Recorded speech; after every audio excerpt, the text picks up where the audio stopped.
In the vibrant village of Dholakpur, amidst lush hills and rivers, lived Chhota Bheem, a brave boy with unmatched strength. Every morning, he set off with friends, Raju, Chuki, Kalia, and Jaga the monkey, ready for adventures.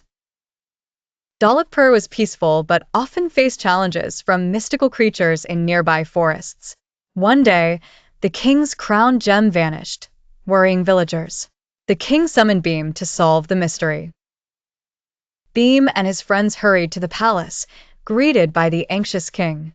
They inspected the secure chamber where the crown was kept, finding no signs of entry, puzzled by the gem's disappearance.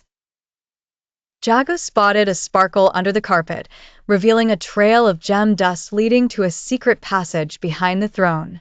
Excited, Beam and team squeezed into the narrow corridor. They reached a dimly lit cave where a sprite guarded treasures, including the king's gem. Beam bravely asked for its return, and the sprite offered a challenge to cross a river of illusions.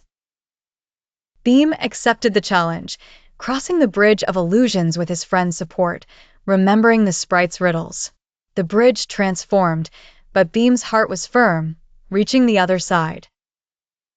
Victorious, Beam returned the gem to the king, who praised their bravery. Celebrations erupted in the village, strengthening the bond among friends. Beam continued adventures, protecting Dholakpur,